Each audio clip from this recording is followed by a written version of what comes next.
Blog Talk Radio.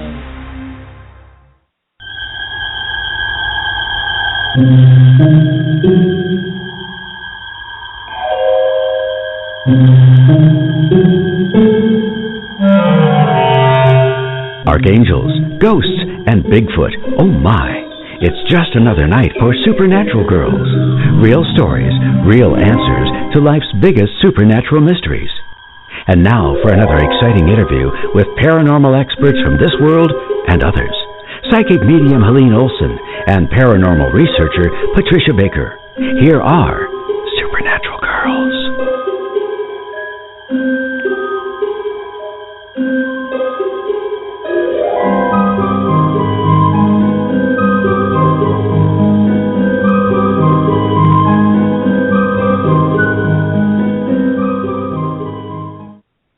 Welcome, everyone, to another spooky episode of Supernatural Girls. I am your host, Patricia Baker, and I am here with a very talented psychic medium, my co-host, Helene Olsen. Hi, Helene. Good evening, Patricia, and I have to say it is a beautiful fall, crisp evening in New England, and I love it. It is. It's just I love fantastic. This is what Spooky October is all about, this beautiful weather and the leaves turning into gorgeous, gorgeous shades and hues, and, of course, the spookiness of the season is what brings us together tonight because we've got a great show, a deadly haunting. This is really going to be an interesting conversation. Now, originally, you and I had booked Debbie Moffitt, and Debbie is the person who wrote the book, actually told the story to author Joie Albrecht, and Joie wrote the book. And Debbie was supposed to be on the show tonight, but had an emergency, was not able to come on the show. But Joie has generously offered up her entire evening to all of us, and she's going to tell us all the inside scoop on a deadly haunting, which took place in California. So anyways, we're going to bring Joie on in a little while, but my goodness, this book really got me thinking. How about you? Well, I clear a lot of negative energy, and actually running up against something this powerful is something that I would probably step aside from.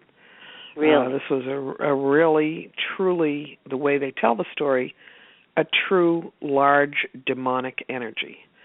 Lots of people think they have demons around them, but mostly all I see when I go in to clear those kinds of things is sometimes it's energy coming through a portal.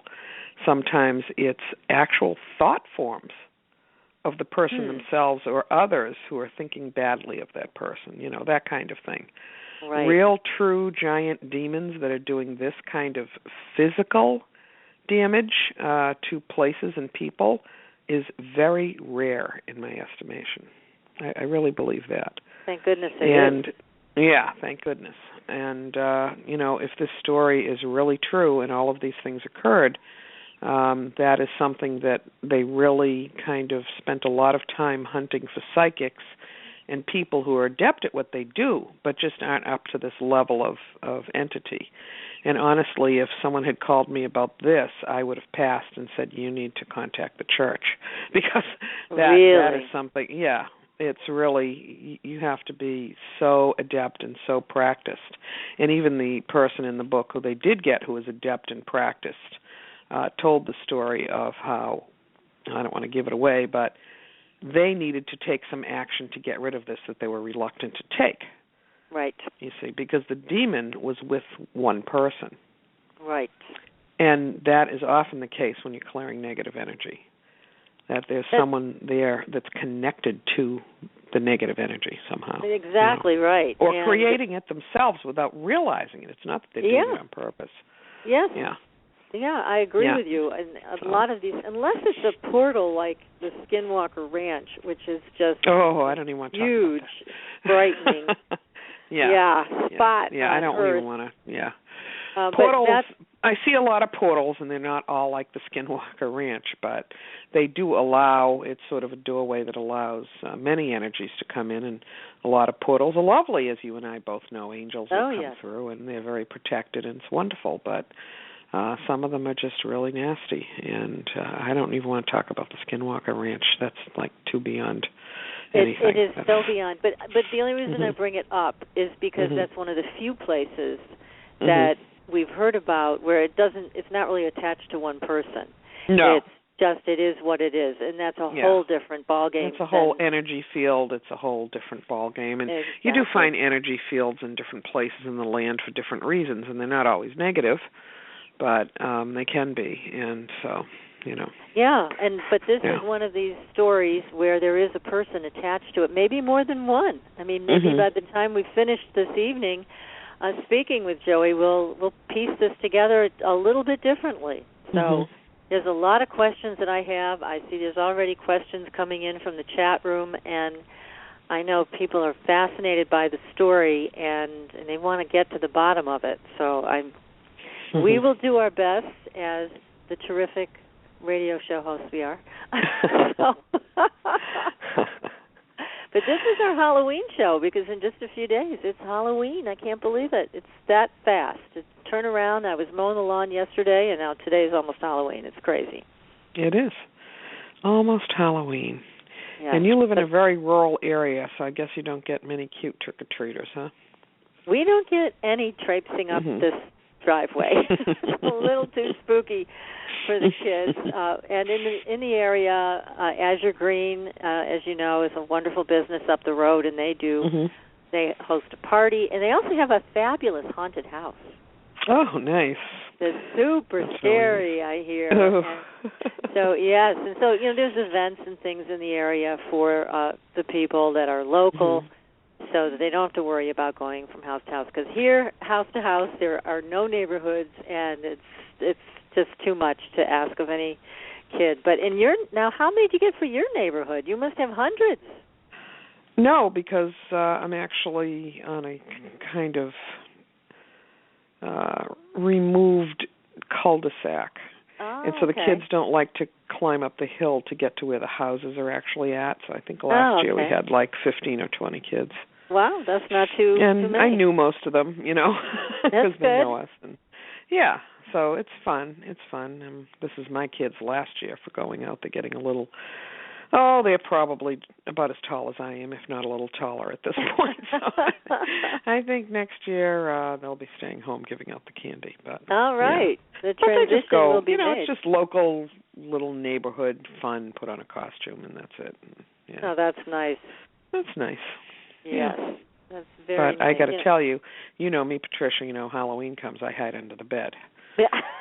Not literally, but energetically. I never worked in Salem the last few days before Halloween. The energy is raised. Oh, and there's a lot of openings, and so I prefer to just pretend it doesn't exist, other than looking at the cute little kids with their costumes, Right. Yeah. Now, didn't you tell me about in Salem around this time of year that the spell casting gets pretty intense? Well, what happens is in downtown Salem, where, there's a wide swath of a lot of occult activity going on, they're holding public seances. They have all kinds of festivals that revolve around people signing up for classes to learn how to be psychic or see a ghost or hear scary stories. And there's all kinds of tourists and visitors in Salem looking for readings and all kinds of occultism going on. It just raises the energy to a point that's incredible. And even, people don't realize when they come in, and lots of people are wearing costumes, good, bad, and indifferent, it just raises up a ton of energy. And so what happens, what I experienced in Salem for the years I was there was when it got to be October and you're getting into the third week of October, suddenly all the spirits are being disturbed, so you're seeing a lot more ghosts and a lot of energy being raised. Wow. Yeah. Well, and I understand why you don't really want to be involved. Not that it's not there anyway, but you know what I mean? It's, but so, it reaches a fever pitch around this time of year. And so the last few days of Halloween, you've got these huge crowds of people who are all there to party and have a great time, and they're all standing in line for readings and going to these spooky events, and so I didn't feel it was necessary to be there. Yeah. Because I like to do spiritual type readings, and when you're getting all that energy interfere with it, it makes it harder, It really does. I was in Salem on Halloween once. It can also make it easier, because when you're in the energy of it, you get more and more information. You can be more and more open, but the pressing crowds cause you to have to hurry, and it just doesn't feel comfortable. Yeah. So that was just a whole different atmosphere. Yeah. But when I was there one time with my husband, I don't know what possessed us. We just decided, well, let's go to, Salem for Halloween. And we had a blast. It was really fun. Really, really fun. Oh, it is. Yeah. Great. It is, but they run a couple ghost tours a day, and probably in October there's probably 5 or 6 or 8 or 10 going out every single day. And so everybody's focused on walking through the old cemeteries and going to all these kinds of events, so it does raise up an awful lot of energy. Wow. Yeah. Wow. But it's fun. People come from all over the world. Yes. I met amazing people there from everywhere. It was just incredible to me. Yeah. That's great. Yeah. Absolutely great stuff. Well, let's bring Patricia Kirkman on, because she's been looking at not only the numbers of tomorrow, which is the 30th, but also the numbers of Halloween. So, Patricia, welcome to the show. Hello. Should I go, ooh? Where's the soundtrack for that? There's a lot going on for everybody. I'll tell you, it's just incredible. This month that we're in has been all about people's monies and such as this, and now all of a sudden we're doing that breakaway. We're trying to find out how to make things better. So we're looking at tomorrow being a day dealing with compassion and care and relationships and partnerships. And everybody's going to try to make all of that perfect, so at Halloween they can take all those creative juices they've got and take it to the wall. They're going to max it out like we haven't seen in a long time. It's going to be very interesting to see what comes out of Halloween, because it is a 3-day universally, and it's all about creativity and communications of all forms. And as we know, there'll be a lot of things bumping in the night that were unexpected or not thought about, and things coming to the foreground that people are going to be startled. Oh. It's going to be very, very interesting. On what front? You mean on the financial front, or? On all aspects, because they're going to try to take shortcuts in some respects because they want to be creative, and they're going to plunk more into their costuming and such. And so because they're going to want to use it to the max, so they're going to party harder. They're going to spend more money out and about, which means I'm sure that the police will have a great time that night, keeping people under control. And I think it's going to be extremely social, social. Nice. But they're going to get scattered, and they're not going to be able to focus, which is those that are out partying with, shall we say, alcoholic elements may find themselves unable to walk or talk very early in the evening. But wow. It's very interesting. But when you think about All Souls Day, which is what really started all of this, it's going to be interesting because we see so many things coming to light during this period of time, like you were talking about, Helene, how the entities and such, the openings and spaces they're going to be more pronounced, and people are going to that have the intuitive side and are working on a spiritual side are going to get so much more out of what's taking place than they have in the past, because it's a month of control. And then it's the creative and the nurturing that has to go out, which is going to be very interesting. So it's going to be quite a trip. Wow. So now what about the October 31st? What about the numbers of Halloween? Well, October is always about masculine. It's always about me, my, and I attitude. And that's why sometimes we get so many things taking place at that time that deal with more of, they're more challenged. When we deal with one, we think we can handle anything, we can do anything, because we're all that in a bag of chips. Well, October always has that feeling. That's why you have so much mischief going on that night as well, because kids think they can get away with it. And today, it's not the little kids that are out there. They're doing their little thing with the little pumpkins and such. It's the teenagers and such that still feel that they're entitled to be out there, that are creating some mayhem. But the day itself is always about details. And when we want to take a shortcut, which many people do during that period of time, that's where we get into trouble. But this year, people are going to be more social. They're going to spend more about it. And if you notice, there's more and more to do about costuming and such than we've ever seen before. That's true. I've noticed that, yeah. Even my doctor's office, they're wearing costumes. I'm going, oh, dear Lord, help me. Tell me, have I passed over already? You know. Oh, my goodness. But there's so many different aspects to this that right now, universally, we're getting ready as of November to go into a 9-universal month, which means that all of November is about everybody else. It's about the world at large and what we can do in man's humanity or inhumanity. And we're on the cusp of that with Halloween. So we're going to see some many, I keep picking this very vibrant issues that are going to be made known to us in the next couple of days. Some of it will be out of fun, and some of it will be the little demons, shall we say, that are from this side, not the other side, who will be creating a lot of chaos. Yeah. Oh, boy. Wow. Well, we can't wait to see what that's going to look like. As long as you stay out of my neighborhood, I'm okay. Oh, my. Well, thank you so much, Patricia, for your insight. It's wonderful, as always, to know what's coming up numerologically. And, wow. Well, stay tuned. We've got this great show coming up. So we're going to be introducing Joie Albrecht next. And, Patricia, thank you again, and happy Halloween. Thank you, Patricia. Thank you, and the same to you, ladies. And I can't wait to listen to the show because I just finished the book, and it's wonderful. All right. Oh, well, boy, it is great. We have a lot to talk about tonight. So,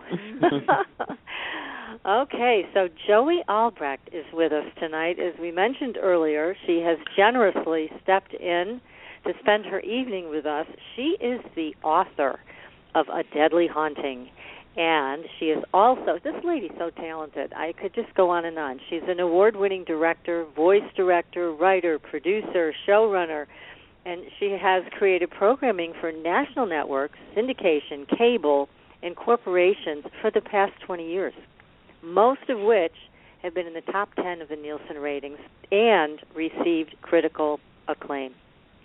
Joie is also listed in Who's Who of Entertainment. My God, what a talent, and we're so lucky to have her with us tonight. So, Joie, welcome to the show. Thank you very much. Thanks for having me. Oh, it's our pleasure, and we're so grateful to you to be able to do this evening. And my goodness, what an adventure. This book is really something. Yeah, it was quite an adventure, actually. How did you get involved with this?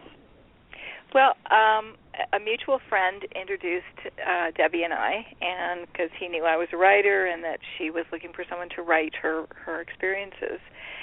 And we talked for a long time about, what had happened. She brought hundreds of pictures with her, where they had documented what had gone on. And, I really had to think about whether I wanted to spend 6 or 8 months of my life, with this, quote, entity, Yeah. Because, I'm a sensitive myself. I've gotten a lot of different things in my life. When I was a toddler, even, I could, talk to the dead and the spirits. So, it was something that I thought, is this going to bother me? And I just decided that it wasn't. That, my angels are very strong and protective, and that everything would be fine. Right. And it was. So but by the time you got to the book, the demonic energy was no longer around them anymore. Is that correct? That's correct, but energy is energy. It can go anywhere, so. I know. Still a consideration, Yeah, it is. Oh, yeah. No, you were right to be concerned. Absolutely. And this thing was so out of control and it seemed to pick targets at will. So you started writing the book, and you felt protected. Did you have any experiences with this entity yourself? I could feel him around sometimes, but at a distance. I always felt safe, but I did feel him sometimes hovering around. Huh. So as you're writing this story, it's Debbie's story, and now did you have any questions about the reality of this as you were moving ahead into the story? Well, as I said, since the time I was little, I've had experiences that most people don't have. So I'm much more of a believer than, the average person, I suppose, just because of my own personal experiences.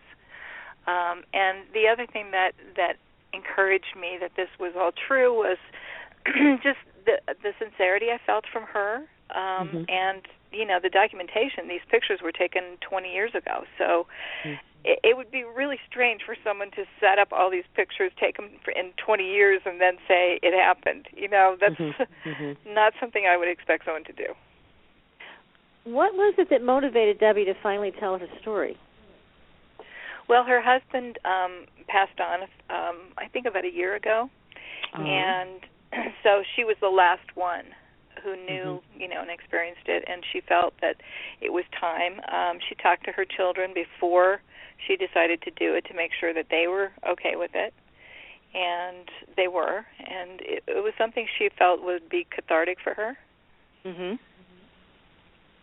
And in the videos that we've watched, it seems like she says she has even more memories of what occurred that are coming back. Well, that was the interesting thing in writing the book. She wrote about 30 pages of experiences, of what happened. But as I was writing the book, then she would go, oh, I remember something else, or oh, I remember something else. One thing that happened that was really pretty astonishing was that, as an author, obviously I'm fleshing out the story and so forth in the telling of it. And I would send it to her to read and make sure that she was, okay with everything and that it was on track. And there were a couple of times when she said, Joey, I never told you that, but that's exactly what happened. So I think I was really tuning into it as I was writing it. Well, it's an excellent book, and I want to recommend it highly to everybody. Again, the name of the book is A Deadly Haunting, based on a true story told by Deborah Moffitt. It's very well written. Joey did a great job with this book. Thank you very much. I don't think it was that easy to write either, as much as it, when people are reading it, they're probably thinking it was just a breeze, but I know how hard it is to put these pieces together, and you did a great job. Oh, thank you so much. Yeah, I'm well known as a script writer, but this was the first book that I put out, and so it was a challenge in itself to, just to be writing in a different genre. But I was pleased with it. Oh, it's excellent. And now the book starts out, and you're talking about a servant who is desperate to have the woman she's taking care of, Dominica, get well.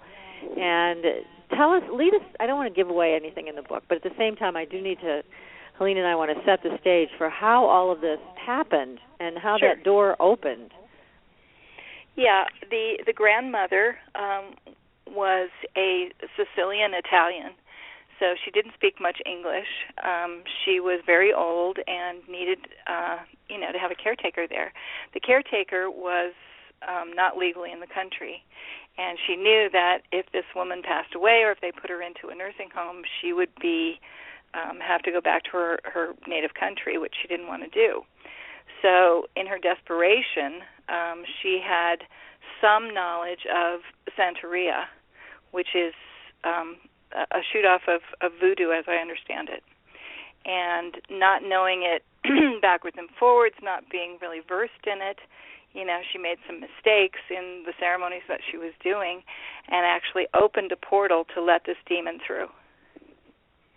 Yikes. And then she disappeared. Well, after the grandmother died, then, she had to leave. Oh, she had to. Okay. So she didn't just take off screaming into the night. She actually just knew she had to go. Well, she came back to the house after the grandmother died in the hospital. She came back to the house, and the demon was there in full force, attacking her. And she called the family, Debbie's family, and was screaming, "Help me, help me, something's trying to kill me." And also the grandmother's spirit was there, very angry with her for what she had done. Mm-hmm. So they had her come down to their house to spend the night. They lived only 2 houses down from the grandmother. So she spent the night there, got up early in the morning, called her friend, and left, and no one ever heard from her again. Wow. But she's the one who opened the door on all of this. She opened the door, yeah. And she tried to close it, but was incapable of doing so. Yeah, once those doors open, they're hard to shut, that's for sure. Yeah. Now, with Debbie, there's some questions. I know they're coming in from the chat room right now, and I've even had questions before the show started from people. There's no mention in the book of people going to work. Now, I know that Debbie and her husband end up living with Bill's mother. Yeah, Bill is Debbie's husband.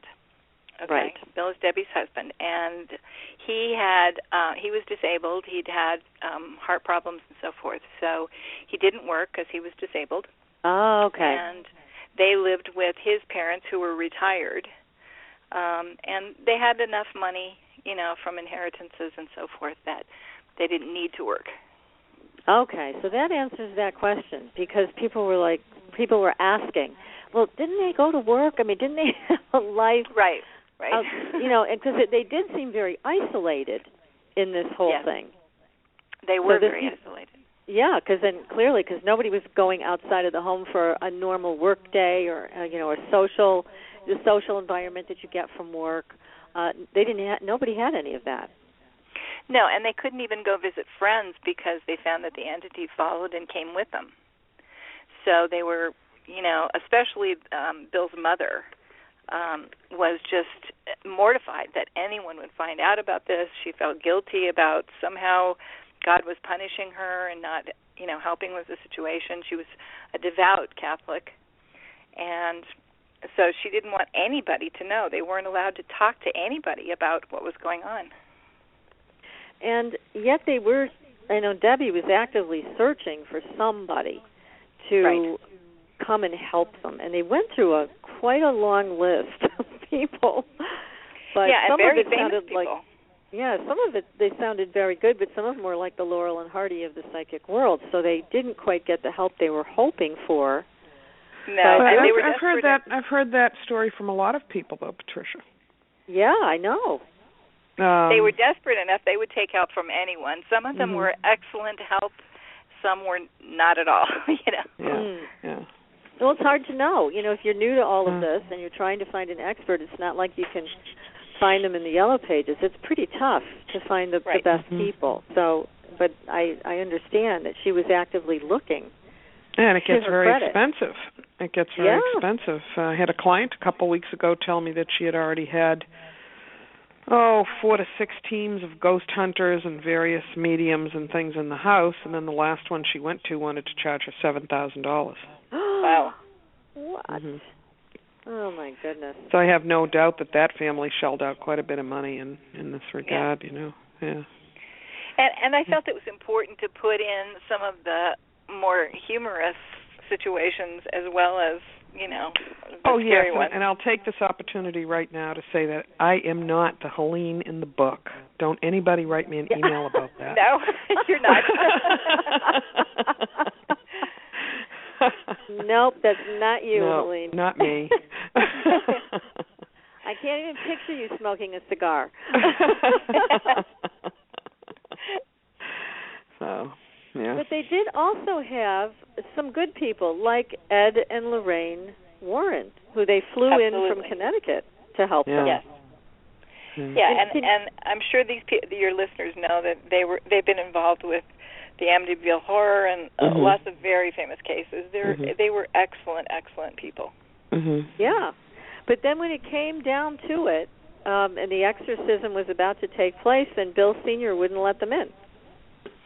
Well, he convinced his wife that that wasn't what they wanted to do because they were, quote, devout Catholics, and this was very outside of their religion, and only ordained priests were allowed to do exorcisms and so forth. And everybody else just kind of let him make that decision, and they didn't protest. Well, he kind of blackmailed her in a way by saying, you know, if this happens and something happens to your grandchildren, you'll never forgive yourself. And she couldn't take that risk, you know. As far as Debbie and Bill, they were living in his parents' home. It was their parents' home, and so they set the rules, you know. Yikes. Even though they were all adults, so they still right. felt he was ruling the roost. And, you know, Debbie also, she has 3 children, and back then they were quite young. And she wasn't really scared for them, even though all of these things were going on every day almost, it seems. But she wasn't afraid. Yeah, I asked her that a dozen times because that was the thing that really stood out to me. You know, if I had children in this environment. But it's just something in her knew, it was her own knowingness, that it would not harm her children. And it never did. It never went after the kids. It never scared the kids, you know. But yet there were scary things going on, like clothes being ripped to shreds. That would scare me. Yeah, but these kids were, you have to understand, these kids were like 2 years old. Oh, yeah, they didn't know what was going on. But there were, I mean, some reactions of frustration and terror on the part of Lee, and also eventually her husband got the same treatment, where she would go to pull something out of the drawer to get dressed and find all of her clothes torn to shreds. Right.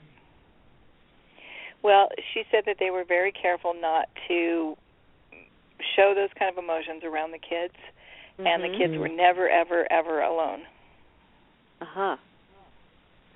And this thing was deadly right from the get-go because it did kill their dog, is what they said. Yes. It killed at least one of their dogs, possibly 2. Well, then there was, here's the thing, too, I don't understand. I mean, I know a lot of Native American medicine people. And in the book, you write about 2 Native people who come to help and say that and then after coming downstairs, they tell them that they have trapped this horrible entity in the dog. Right. I have never heard of anything like that. Well, when she first told me that, I was horrified because I love animals, you know. But they made a very big point about saying that the dog wanted to help, the dog's spirit agreed to do this. So it wasn't like they just took an innocent and stuck the spirit in it, you know. The dog wanted to help and agreed to what was going to happen. That's very strange. And again, I believe it happened. I don't have a question with that, but I'm just appalled because, again, with the Native American medicine people I've known through so many years, they would never do anything like that, ever, no matter, even if an animal agreed to it, they wouldn't do it. They would encapsulate something in an element, water, fire, ice, whatever, but never a living creature, which they consider all are sacred. So I was really shocked to read that in the book. Yeah, I was, that's still a part that bothers me, you know. Yeah. But they felt that this entity was, you know, very volatile and someone in the family could die, and that was the lesser of the 2 evils, and they were hoping that they could get someone else to extricate that demon before something happened to the dog. But the demon was extricated by the dog's death? Yes. And then he just went on another rampage, right? Yeah. That was a short-term gain. Well, that's too bad. I mean, they did go through quite a bit, but you know, you look at also the messages on the mirror. Now, that's another thing that was very unusual. all these messages that appeared, and they were written in soap, right? Right. So yeah, he started writing messages to them, and if they didn't answer him, if they didn't communicate with him, then he'd get frustrated and start carving on the walls and the ceiling and the floor and everywhere else. If they would communicate with him on that mirror, then he wouldn't cause as much destruction of the house. And well, it wanted to be engaged, and that's all. Which is very unusual in my understanding of demons, that, this demon actually wanted to communicate. Which makes me, and also the way he communicated, these messages seem to be in contemporary language. Sometimes they were, sometimes they weren't. But he seemed to know things about each of them and their secrets, and, when people would come over, he would say, oh, this one's a loser before he even showed up, or, it was very interesting. Yeah, he did seem to know. And then he knew about the murder of, what was it, the professor? Yeah, the one of the people that they contacted to come and help them never showed up, and, he told them that this man was killed, and they found out on the news, maybe a week later that was indeed what happened. Now, who was communicating with him? So the entity would write these messages, and then he wanted to engage. Was it Debbie primarily who was engaging with him? It was Debbie. It was Bill Sr. He wanted to engage with everyone in the family. Now, Debbie's mother-in-law refused. She just wouldn't do it. But Debbie would communicate with him, and Bill Sr. communicated with him quite a bit. Was Debbie ever afraid of this thing? No, and that's another thing that surprised me. Like, from the beginning, she was never afraid for herself. She was afraid for other people in the family, but she was never afraid for herself. She just knew that it wasn't going to hurt her. She called it Mr. Entity and said, I will respect you as long as you don't hurt me or my family. And it agreed not to hurt her, but did not agree not to hurt the rest of the family. Yes, and it seemed like it had latched on to Bill Sr. as somebody that had done something bad to it in the past. Again, I don't want to give away the whole story. I want people to go out and read the book because it is fascinating. But he seemed to be such a cantankerous, nasty old man. Anyways. I mean, yep. Even without the demon. Well, people who have done bad things, tend to have those kind of personalities. So, the whole story, what it came down to, why the demon was there, what the demon wanted, was all hooked into a past life that had to do with Bill Sr. And the entity told them about the past life. So that got exposed, and then they knew, again, that it was people that were monks, but that were actually worshiping Satan and all of that. Right. So it created an interesting backdrop and past lives, or however you want to see it, for how all of this came to be in these times. But again, It's so fascinating that Debbie was never really all that concerned, except for Lee, her mother. Well, she was afraid for Lee, but she was also afraid for her husband. She was concerned enough about her children that she never let them be alone ever.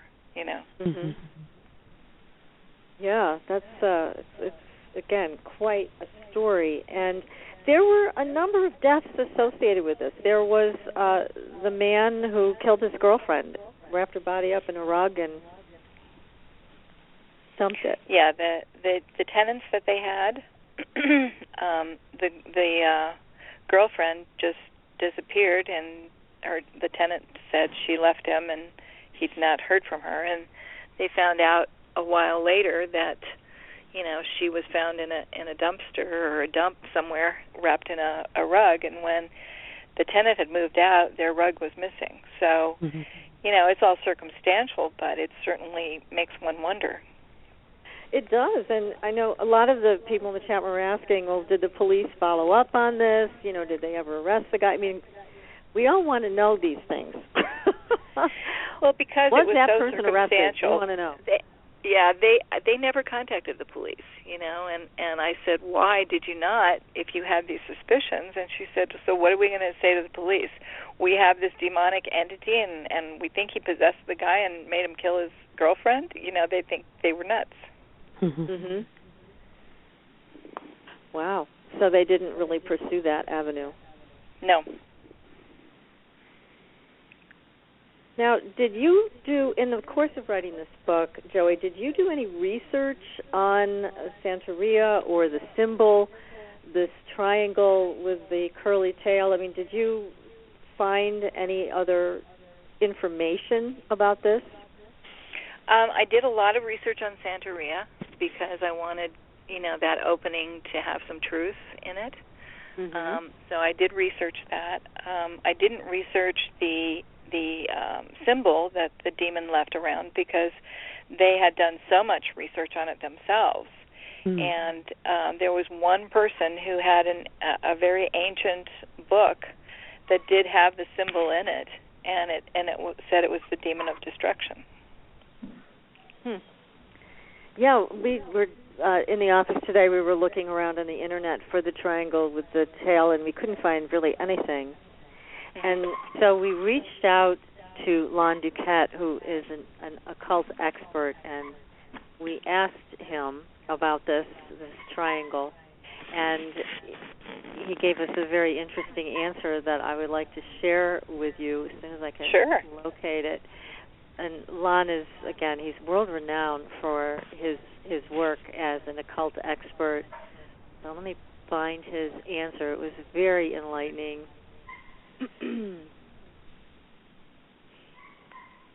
So you've never seen that symbol before with any energy you've tried to clear, have you, Helene? No, but I agreed with Lon's answer.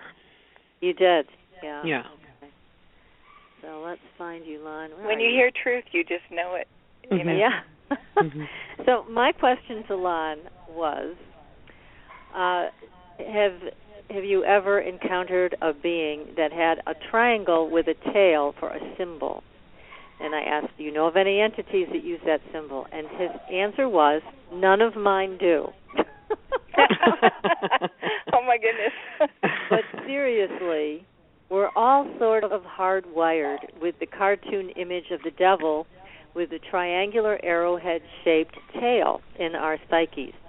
The triangle is a stylized point, even if it is placed upside down.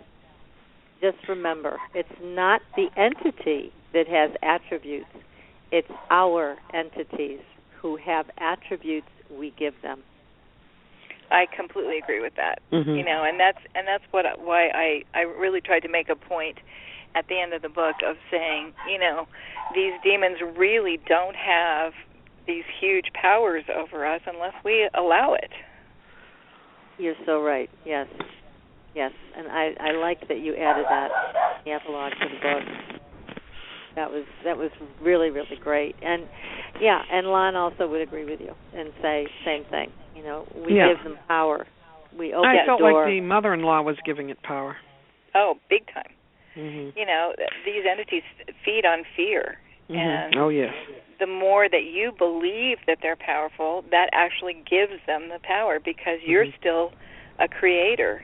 You know, in my opinion, these evil entities have committed so many sins that they're no longer creators in the image of God as we are.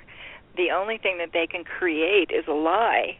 And if they create that lie and you believe the lie, then you're the one that actually gives it power. That's right. Agreed. Yes. It's a perfect way of putting it. Yeah. Yes. I like what you said. It's very well spoken, and it's true. Thank you. Absolutely.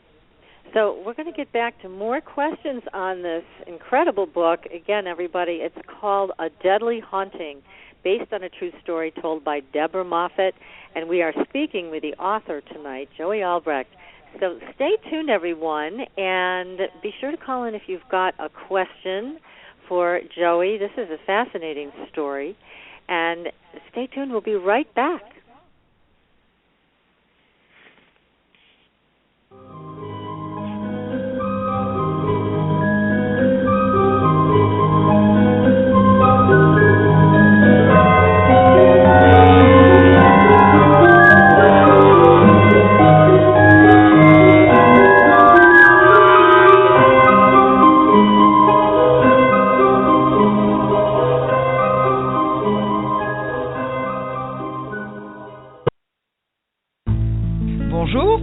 Veronique Raskin, founder of the Organic Wine Company.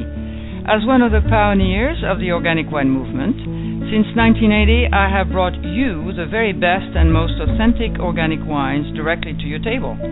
I work with small family estates who grow certified organic grapes and produce exceptional wines. You can purchase our wines individually from our website at theorganicwinecompany.com or join one of our wine clubs.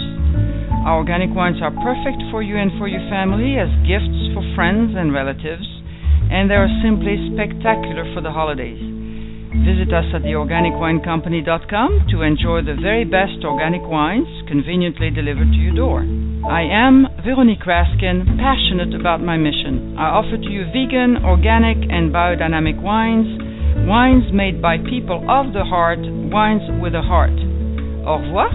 Call us at 1-888-ECO-WINE. Your property tax bill. Have you seen it lately? It's frightening. Your property taxes are going up while your home value is going down. It's time to fight back and win. For the real truth about the property tax system, get attorney Pat Quintilian's book, Are You Getting Screwed on Your Property Taxes? How to Find Out and How to Fix It. Attorney Quintilian answers all your questions and gives you the facts you need to fight a property tax bill that is spiraling out of control.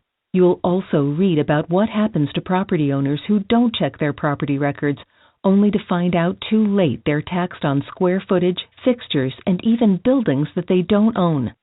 Is this happening to you? Learn your rights.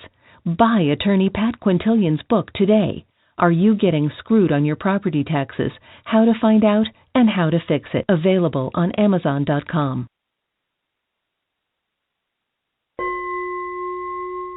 Are you ready for a new experience of freedom and powerful connection? Would you like a positive, effortless change in your life?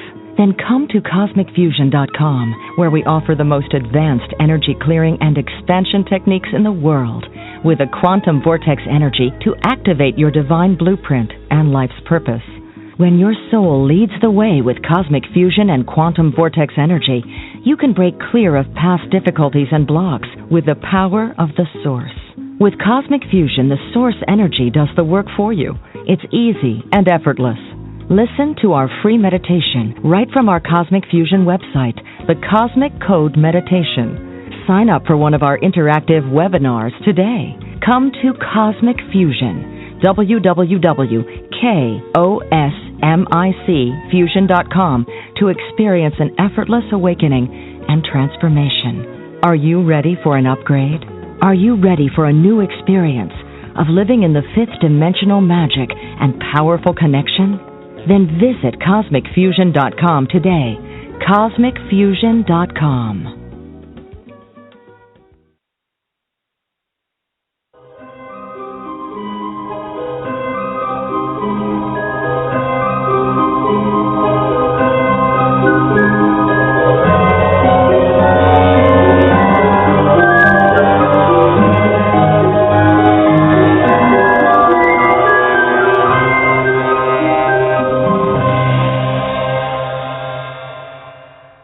Welcome back, everyone. We are speaking with author Joie Albrecht about a deadly haunting. If you have a question, then call us at 646-478-0828. Again, that's 646-478-0828. Now, we've got a question for you, Joie, from the chat room. Somebody wrote in, they want to know about the ancient spear. What happened to it? Did Debbie keep it, or did she get rid of it? Debbie still has it. I never saw it. I kind of wanted to see it, but I never saw it. She does have possession of it. This spear, one thing that we haven't touched on yet is that this demon used to apport objects to them. What that means is that an object is created out of thin air and just appears. And they had things in the bathroom all the time from him, from like silly little plastic devils to, sharp knives to all kinds of things. And one of the things that it apported to them was this ancient spear. And it said it was to kill one of the family members. So they took it to the Los Angeles Museum, and he got in touch with a weapons expert who looked at it and said it was very ancient, and that it was used in ceremonies to kill. So it's used for human sacrifice, then? Correct. Mm-hmm. That's kind of scary, and this thing just appeared one day. Yep, just appeared. In fact, it appeared in the bed with Bill Sr. and his wife, and he felt something cold against his thigh, jumped out of bed, and there it was. Now, the stuff with these knives and the spear are particularly scary because you write about Lee going to sit down on the couch, and a knife would all of a sudden manifest, just sticking straight up that she could have been impaled on. Correct, and that happened a lot, in chairs and couches. She had to be really careful whenever she sat down because, it liked to do that. And she was told numerous times by several people within her family and outside of her family that her husband was a lot of the focus of this and a lot of the reason this was happening, but she still kind of hung on. And he was very nasty to her. It wasn't like he was making her life a happy one. But no, he told her he wanted to divorce her, and she would just laugh and go, oh, yeah, sure. She kept saying it was because she was a devout Catholic, and Catholics don't believe in divorce, and, the sanctity of the church rules and so forth. But when it comes down to it, who knows what our karma has been with other people in the past and what sticks us in certain relationships. And she just would not divorce him. And even, push come to shove, she loved him till the day she died. Wow. And the way he is portrayed in the book, which I believe is totally accurate, it sounds like, again, he was just nasty and cruel, and everybody kind of put up with him, but didn't sound like anybody really liked him. No, that was the impression that Debbie gave me very clearly, was that no one liked him, and that he was a very, very difficult man to live with. So, again, so much manifestation. You've got the mirror writing, and, again, they tried to take the soap away from this entity, and then, as you were saying, he got more destructive when they did that. Yeah, Debbie decided one day, well, if he doesn't have soap to write with, then we won't have these horrible messages on the mirror. And what happened instead was he started carving into the walls and carving into the floor and ripping up the carpets, and so it was a constant every day going to, Home Depot or whatever to get paint or to get carpet or to get whatever to fix the damage. And finally she said, this is ridiculous. Just give him the soap back. At least it won't cost us so much. Gosh. Yeah, you can wipe the soap away. But again, even we're talking about the messages again, because they were, to me, when I saw even the photographs in the book, which are very helpful to see, and you see these pictures of the mirror and the soap writing on it, again, to me, it looked very contemporary. This did not look like the demons of old that I've heard about, read about, seen on The Exorcist or whatever, that speak in Latin. And, they were talking, again, like they were one of us in 1990 or something, or in 1986 or whenever this happened. Well, I don't know what to tell you about that other than, entities are entities. If they have knowledge, he obviously had knowledge on these people, on people that were coming and so forth, and he has knowledge of communication in a modern way. And they do. A lot of them do. They want to connect in the best way possible with the people that they're trying to reach. Right. So they will read your field or, be able to connect in that way, absolutely. And Helene, you and I were talking about this earlier, about how demons also like to seduce people into thinking they're going to become more powerful in their alliance. Oh, yes, they really do. Yeah. That's one of the benchmarks of an attachment, and I'm not talking about a demon necessarily, but any kind of attachment that sort of creates a battery around the person so that they actually get the information. They're able to be more psychic. They're able to feel more personally empowered. And sometimes when people have attachments they know aren't good for them, they'll just stay with it because they don't want to give up the benefit of the attachment. Yeah, and I think some of that was going on with Bill Sr. Mm-hmm. Mm-hmm. Oh, really? But do you believe, Joey, that this was an actual demon or an incarnate of a very, very enormously powerful soul that lived that past life with Bill Sr.? You know, I still don't know the answer to that. Mm-hmm. Mm-hmm. Now, it told them that he was a demon. He told them that he was one of, Satan's chosen ones. Mm-hmm. Mm-hmm. Whether that was true, entities can say anything, they'll do anything, yeah. Right. Yeah, I was unclear about that, really, because some souls can be so powerful that they can say whatever they want and do whatever they want.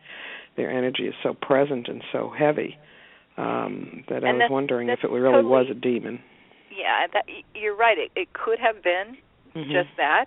Mm-hmm. I don't know that there's any way to really know, but the fact that a lot of these very powerful healers and helpful people came that were unable to help and felt that this was one of the most powerful beings that they'd been up against. Still, that doesn't mean he was a real demon. I don't know. Yeah.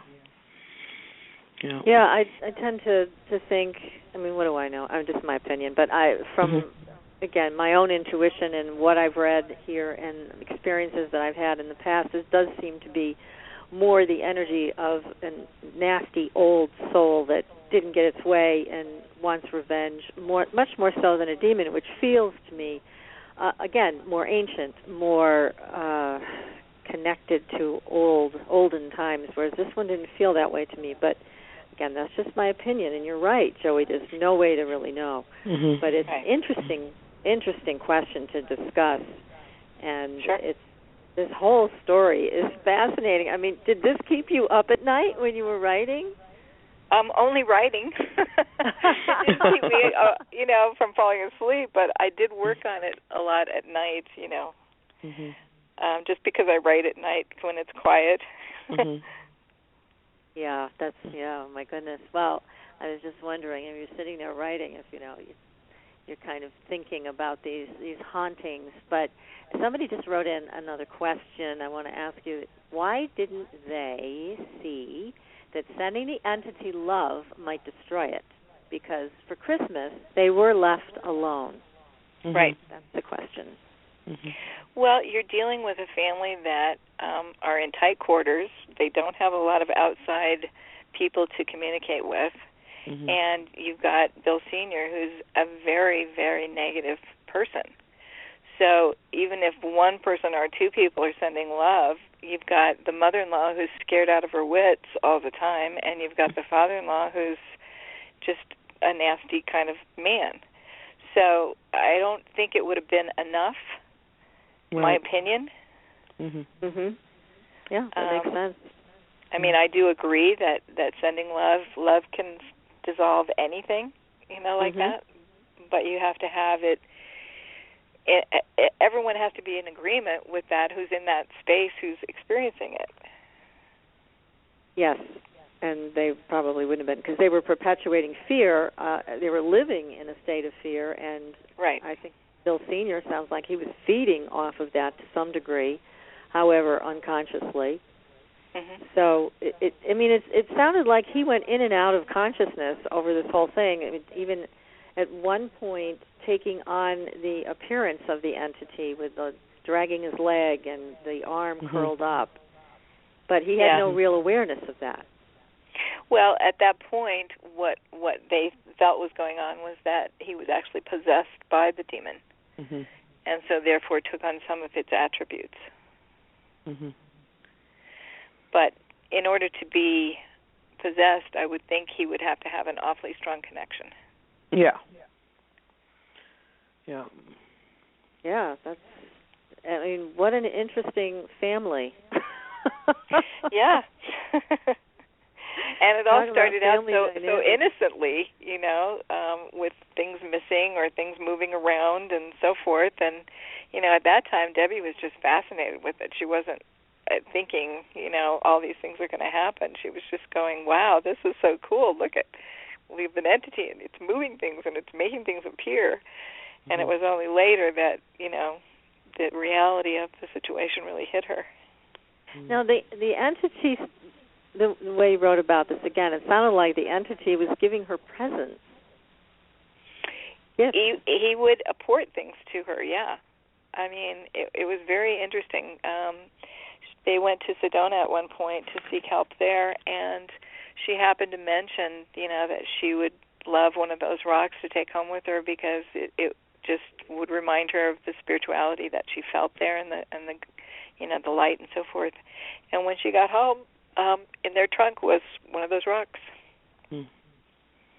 Now, do you think that made her feel special because she was getting these presents from the entity?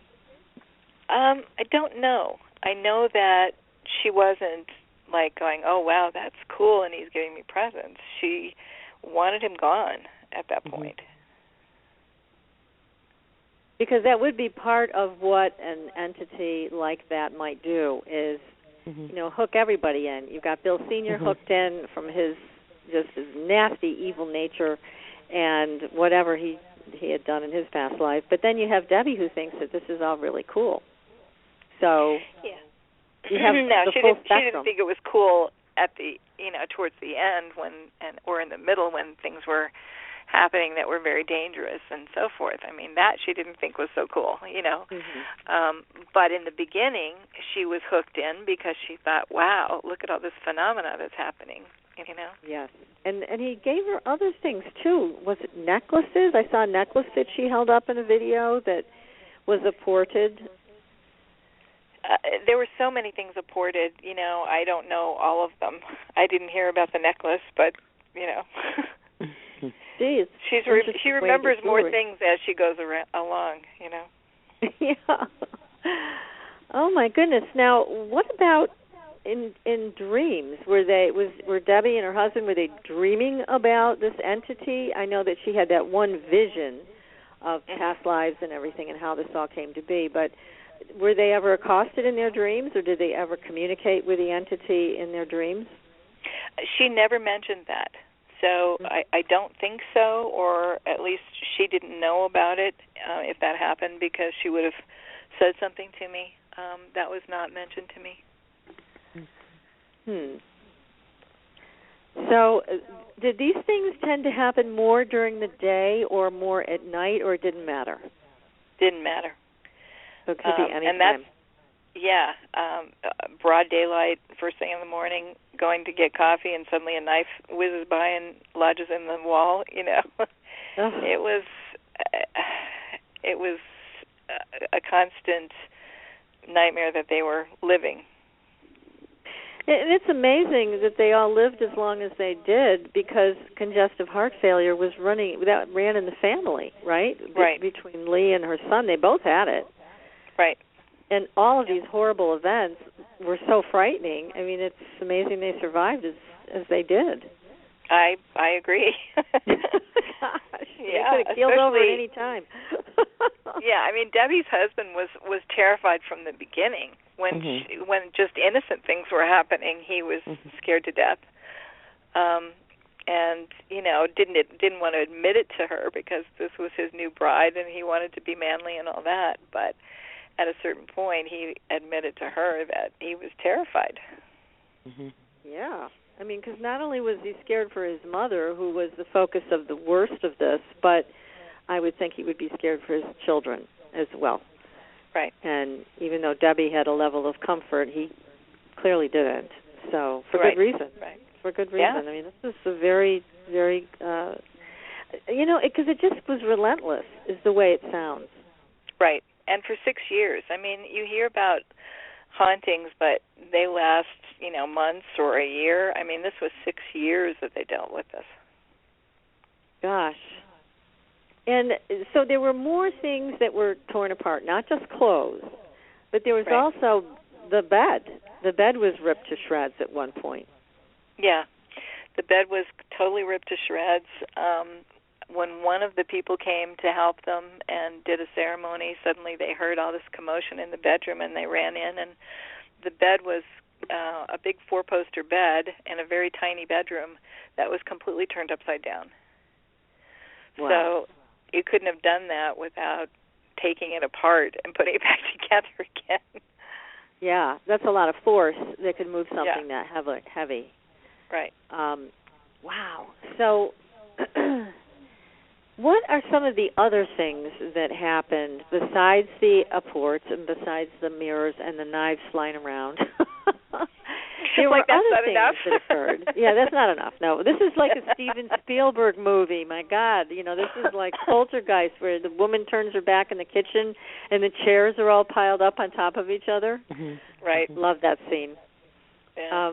But yeah, I mean, it just seems like it was that profound. I mean, there were so many things going on, and all at the same time. Then they had the water issue. Oh, yeah, the water issue. That was an amazing story. This was right after their dog had passed away, and the entity had escaped from the dog. And while it was in the dog, it was like, I think it was like a month that nothing happened. It was completely a normal life. And then once the dog died, that night or the next night, they were watching television and heard water running and went to check the water, and the staircase leading to the second story of the house was like Niagara Falls. I mean, we're not talking a trickle of water. We're talking a gushing waterfall coming out of the second or third step from the top. And so she screamed, and everybody came in, and they were checking, to see if there were pipes loose or nothing. And she went into the bathroom and told the entity, I know this is you. Stop it now. And almost instantly, it just stopped. So he just wanted to let them know that he was back and he was in control. Oh, that's a terrible calling card. And that was not the only time they had water issues, right? There was another time. Yeah, I'm not remembering right now, but I mean, that's the kind of thing that I'll tell you what. There's no demon's going to be allowed to do that in my house. There'll be no water damage. There'll be no ripping of the clothes. It was not allowed. If they want to communicate, that's fine, but they're not like that. But yeah, it was so shocking. All of these things were so shocking. Yeah. Now that in the house that they moved to, now most people say, well, if it was haunted, why didn't they just move? Right. Well, they did move, and it followed them to the new house. Yeah, well, it was always going to be like that, right? Right. Now, in the new house, they had a swimming pool, so when these spiritualists would come to help them, whatever accoutrement they left behind, be it candles or holy water or whatever, would end up in the swimming pool. So I wonder, did they ever, you can't get used to something like that, but I guess you get accustomed to something like that. And then there was a group of, was it psychic mediums that came together that were discussing the case over lunch or dinner, and then another strange event happened, and they weren't even anywhere near the house. Yeah, one of the people that came said he was a sensitive himself, and so he didn't want to engage with the demon because he felt too vulnerable. But he had some lady friends that he knew that he felt were very powerful and that could help, so he discussed it with them. They went off to dinner, and while they were discussing it, the waiter came back and suddenly looked aghast at them, and they all looked, and their knives, sharp knives, were pointed upward in every one of their water glasses. And they decided, no, we don't want to get involved. So they walked away from that one. You can see why. Yeah. I mean, that is very unusual, isn't it, Helene, to have that kind of phenomenon going on outside of the actual home and apart from the people? No. You don't think that's unusual? No, that's why I don't watch creepy paranormal shows. You connect to the energy. But this was real life. This wasn't a The show. energy can go anywhere. I mean, and once you connect to it and start thinking about it, it connects just like a telephone. It can. And these entities do know that I'm coming before I get there. Uh-huh. And activity will get worse before I go in. Seriously. Yeah, I believe that. I mean, one of the most powerful ladies that they had come to the house, he was just horrible in name-calling her, horrible things and so forth. Oh, that doctor, yeah. Yeah, because he was afraid that she actually could do something. Yeah, and she did actually do something. It's just that they didn't follow her advice. Right. Yeah. So, and then what about that priest or whatever he was that tried to steal the spear? What was up with that? Well, the guy that they went to early on that identified the symbol in this ancient book of his, just kept finding excuses not to come over, and finally he came over to the house, and he was actually shocked that this entity actually did write on the mirror and so forth. I think he just didn't believe them before. And when they told him about the spear, he was just really fascinated by it and tried to steal it. He actually tried to hide it under his coat or something, and they caught him? Yeah.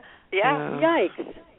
Right. That was very funny, and I'm glad that they didn't let him take it. They insisted that it stay with them, because there was some talk about the fact that spear was now meant for the person he was going to be driving with, leaving the house. So...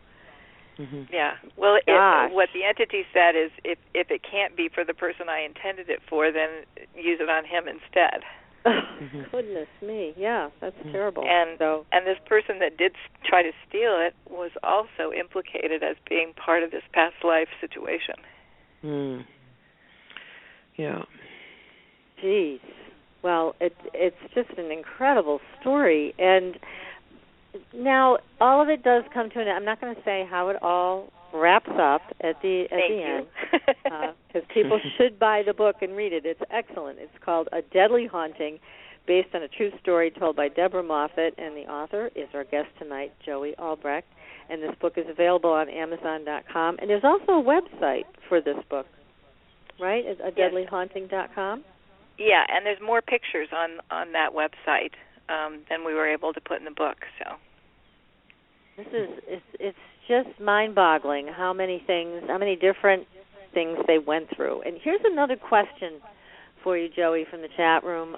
Somebody wants to know, why didn't the entity follow the caretaker that called him into being in Juanita, I guess, instead of staying with the family? Why didn't it just follow her? Because it was never after her. I mean, she was the one who was bumbling enough to let it in the door, but it was after the people in the family. So that's she why just was connected to Bill Sr. and his wife. Right. Yeah. Correct. That makes sense. Did anybody ever look into or do research about these monks from the past life vision of where that could happen? I did a lot of research on that, and there's a lot that points to it could have happened. Yes. Wow. And any particular country or location that you found? France. In France. In France. Okay. Yeah. And any particular order that you found was exposed? Well, if anyone wants to just look it up, demonic or Satanism, with monks in ancient France, they'll read a lot of stories. Now, oh, really? There was never a particular abbey of the name that the demon gave. There were slight variations of maybe that name, but nothing that I could pinpoint as that is the exact same name that he gave in the exact same time. But he pointed to France in the late 1700s, I believe. And if you look that up, there's lots of stuff that was going on then. Scary stuff back then. Now, there are a number of people that go through experiences with hauntings and poltergeist activity and things like that, and through that, some of them really find their inner strength and their connection to spirit, and they get really, really strong and really tough, and they kind of find a place where they can stand up and say, okay, I've had enough, you're out of here. And they participate in a ritual or a ceremony or something that is like a banishing, and it works because it's like this person has finally found their own connection, their own strength. But that didn't really happen here. No, it didn't. And without giving away the ending does have to do with, a battle between darkness and light. Mm-hmm. So, I think that's what it always comes down to. Mm-hmm. Yes, it does. And then depending on the person's connection with God or angels or whatever you want to, put it in words, the light will win or the dark will win, Mm-hmm. Mm-hmm. Do you think that Debbie fed into this at all? I'm not sure I understand. Well, the entity was feeding off of everybody to a certain extent. Correct. Do you think that Debbie was unconsciously participating in that? Well, because of the fact that she was there in that circumstance, I don't think that she wanted to be, quote, calling him Mr. Entity and giving him respect. She Mm-hmm. did that out of trying to placate the situation. So in that respect, she wasn't 100%, apart from the situation. Right. I understand. Yeah. Oh, my. Well, Helene, I don't think we'd be clearing any kind of house like that anytime soon. No, I don't have that level of experience with something like that. No. But the what it really comes down to is the four of them were not on the same page on getting rid of it. I agree with you. And that was the whole issue. So it didn't matter what Debbie did or didn't do. Right. It had to do with Bill Sr. and his wife. And they were not on board with really getting into their power and getting rid of this. Right. So. I agree with that. It's really what sad. What a journey. Yeah. It is. What a journey, my goodness. And the children, what do they think of this now? Do you know? Have you met them? Well, I've met her daughter, who actually designed the cover of the book. She's an artist. Mm-hmm. And I go, do you have any memories whatsoever of that? She goes, nope, nothing. Wow. She was a baby, yeah. Yeah. It's interesting. There's, by and large, the reviews of the book on Amazon have been really, really good.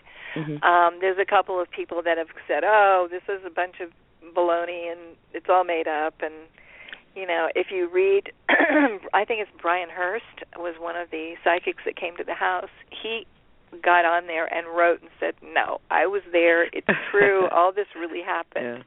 Yeah. Oh, good for him for doing that. Yeah, I thought that took a lot of integrity and courage for him to do that.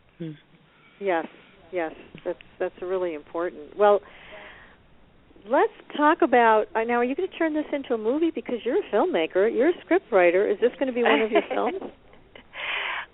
Well, if we find the investor that wants to put up the money, we would love to make this into a movie. I am slated as the writer, so if it does become a movie, I will be writing the screenplay. Excellent. Yeah. I would love to see this as a movie, either on television or the big screen. I think it would be great to see this. There's so many visual elements that work so well with this. I think it could make a great movie. I mean, it's funny. Some of the reviews of the book go, it's written like a movie.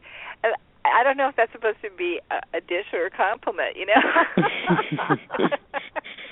I think you should take it as a compliment, because that means it moves along quickly and it's very descriptive. I loved it, and it is. I didn't find it to be written like a script, but it certainly moves right along, and you feel like you're being carried forward throughout the whole story by your writing.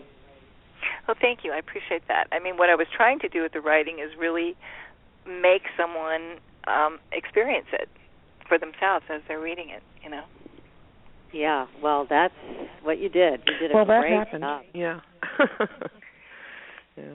Now, Steve, somebody else has written in, and they said, who do you go to if one has an issue like this? who do you turn to? You know, that's a really tough question. I mean, there's obviously people in the book that are well known. Unfortunately, Lorraine's husband is now passed on, and she's quite elderly, and I think she's retired. One of the other powerful, the doctor that's mentioned in the book, she passed on. So, you know, you just have to, at least these days with the Internet, you can do research a lot easier than back when this happened to them and there was no Internet, you know, and it certainly wasn't in the Yellow Pages, so. That's right. You know, yeah, but you're right. People can do research on the Internet now and ask around and see who has had a good experience with a difficult situation like this. Yeah, and I would also appeal to... This is an extreme experience, though. Right. Yeah, this is I don't think it's common in any way. No. I think hauntings are common. I think spirits running amok in a house are common. But I don't think this level of power is common. Do you, Joey? No, I don't think it is at all. It was a very unique story, which is why one reason I wanted to tell it was because I felt it. But also, if someone is needing help like this, I would appeal to God or their angels or whatever spiritual, you know, light entities that they believe to help them and to send them the proper people their way. You know, it's amazing how miracles can happen where someone appears out of the blue and you go, wow, you know, that was amazing. That's true. That is true. Yes, people don't realize the power, again, that they have in themselves to be able to have these openings come to them. Yeah. Right. It's true. Yeah, and you, Helene, I mean, you're so tuned in with the angelic realm, but you have tremendous protection around you. And, you know, this is available to people. As you also mentioned, Joey, people can call upon these energies and these guardians to help us through these difficult things that we don't necessarily understand. Right. Right. We may never. And there's some very powerful angels out there that would be there in a heartbeat, but, you know, they don't interfere unless you ask them. That's for sure. Right, Helene? You know all about that. Yeah, and, you know, I keep saying it over and over. I sound like a broken record. People have the power to call on this themselves. They really do. But do you agree that the angels don't necessarily intercede unless they're asked because of free will? Oh, I don't think that angels generally intercede unless they're asked at all.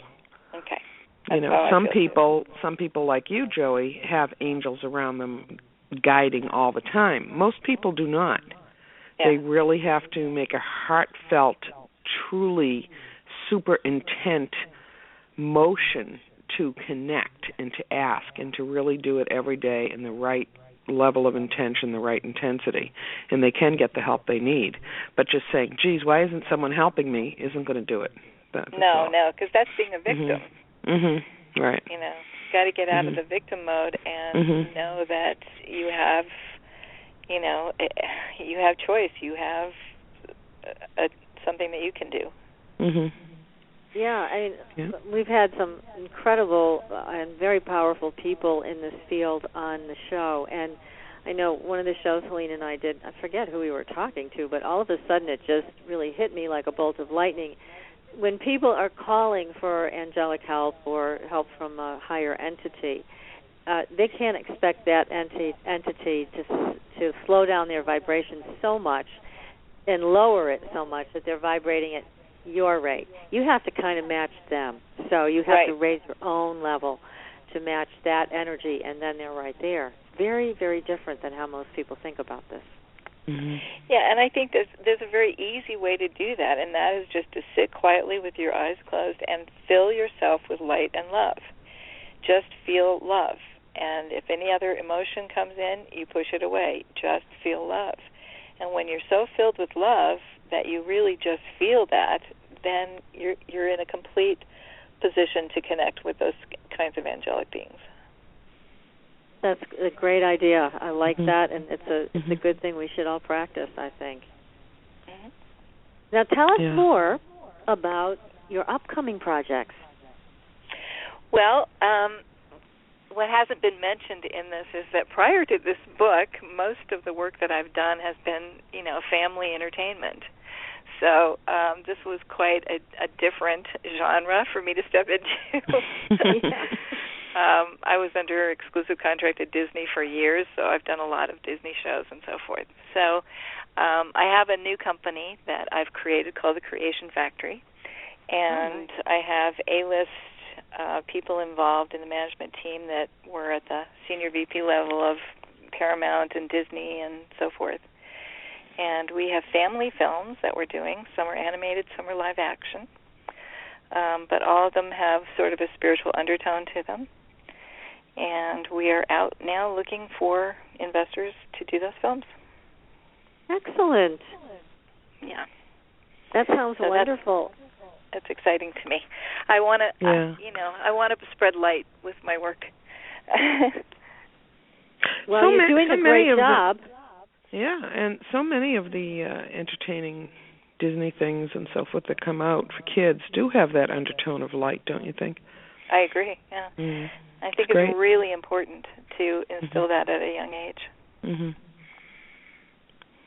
Wonderful. Well, we wish you so much good luck and many blessings with this next step in your very illustrious career. We're just so thrilled you were able to come on the show with us tonight, last minute, and it's just so exciting to hear about this crazy story. But it happened, and it's good for people to know it happened, and it's the real deal.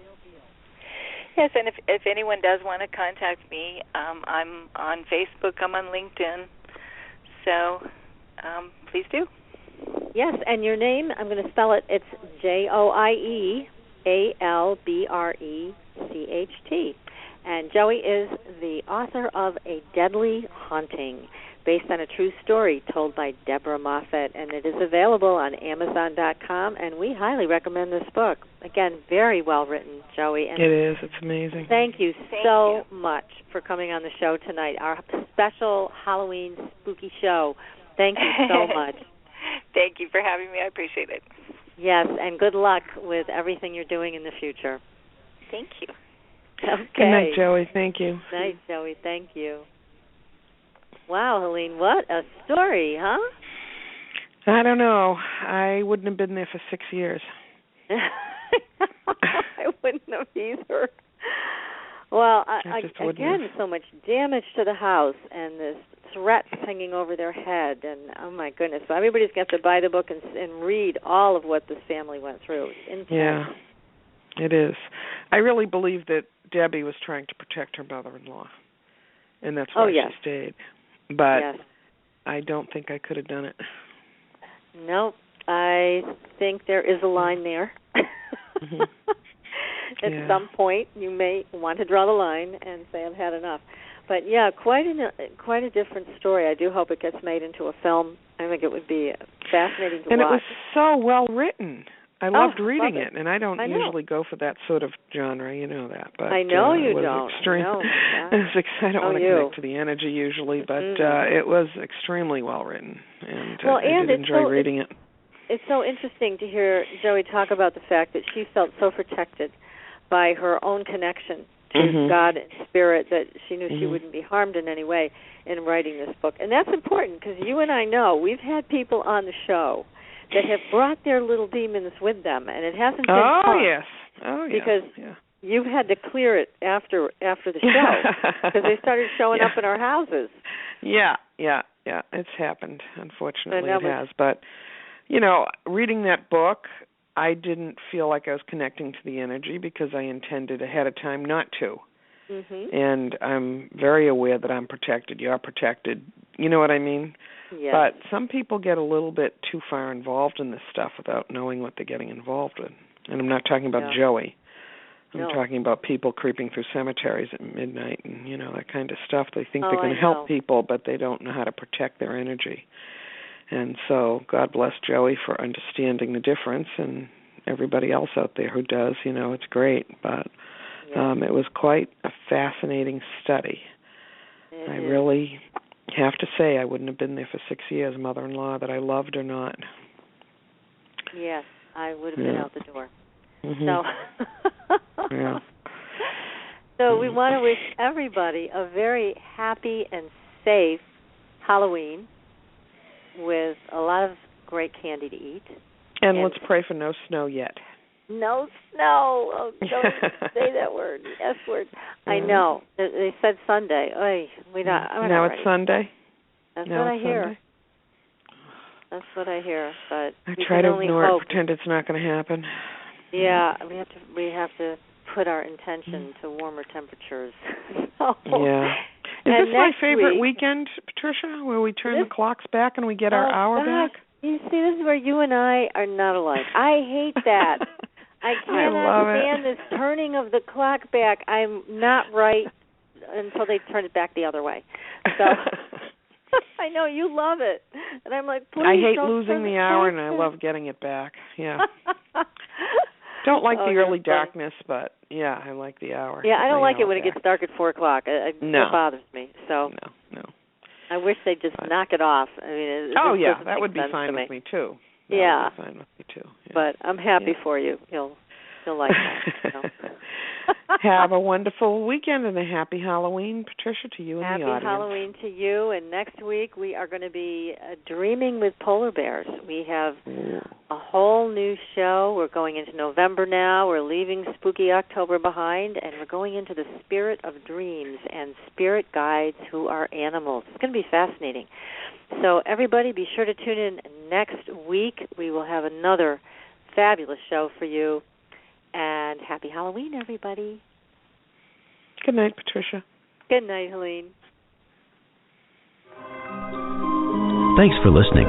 Tune in next week for another radio adventure with